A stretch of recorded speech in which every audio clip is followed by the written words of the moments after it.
एक ज़माना था जो घर के बुजुर्ग छोटे बच्चे से कहते थे कि अगर गेस्ट आए तो कैसे बैठना, कैसे उठना, कैसी बात करना।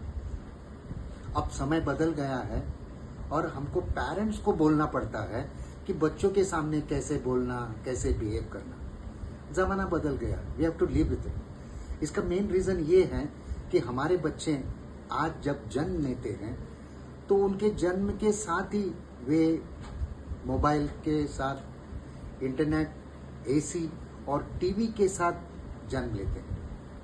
इसका परिणाम ये हुआ कि बच्चा अगर खाना नहीं खाता है तो माँ उसको मोबाइल देती है। माँ को अगर कुछ काम करना है और बच्चा रोता है तो माँ मोबाइल थाम देती है। तो माँ का काम हो जाएगा, होता भी है, लेकिन ये करने से आपकी रिस्पॉन्सिबिलिटी खत्म नहीं होती है। इनफैक्ट रिस्पॉन्सिबिलिटी अभी बढ़ जाती है। जैसे बच्चा जैसे जैसे बड़ा होता है तो माँ बाप सोचते हैं कौन सा खाना उसको दिया जाए, कौन से स्कूल में उसको डाला जाए, किस तरह के कपड़े उसको ले लिया जाए। तो बच्चे की वेल बीइंग सोचते थे। उसमें और एक रिस्पॉन्सिबिलिटी आ गई, वो है डिजिटल वेल बीइंग।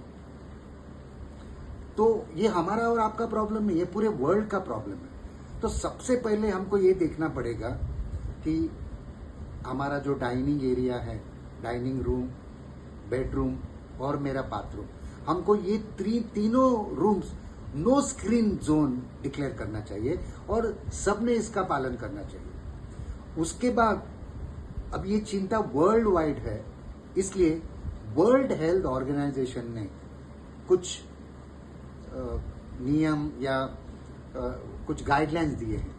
उनके हिसाब से अगर आपका बच्चा 0 to 2 years है, 0 to 2 years, so no screen time, no mobile, no TV, no tab. उसके बाद 2 to 5 years, इस एज में आपको सिर्फ 1 घंटा पूरे दिन में उनको स्क्रीन टाइम देना है। और ये घंटा एट अ स्ट्रेच नहीं है, उसके लिए थोड़ा वक्त उसके स्टडीज के लिए, थोड़ा वक्त और किसी के लिए। बाद में 5 to 10 में 2 घंटे पूरे दिन में, वो भी एट अ स्ट्रेच नहीं, आपको 2 घंटे पूरे दिन में डिवाइड करने पड़ेंगे।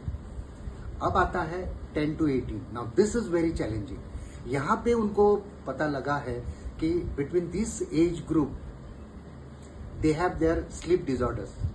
उनकी आंखें खराब हो रही है, उनको न्यूरोलॉजिकल प्रॉब्लम्स डेवलप हो रहे हैं। तो इसीलिए WHO ने कहा है कि उनकी नींद, जो 9 आवर्स स्लीप, उनके मैदानी खेल, उनके स्पोर्ट्स और उनकी स्टडीज, इन 4 चीजों को हैम्पर किए बिना अगर आप स्क्रीन टाइम देते हो तो शायद चीजें कंट्रोल में आ सकती हैं। तो ऐसी बहुत सारी बातें हैं। आगे चल के हम टीनेज के क्या क्या प्रॉब्लम हैं, कैसे उसको सॉल्व कर सकते हैं, इसको हम देखेंगे।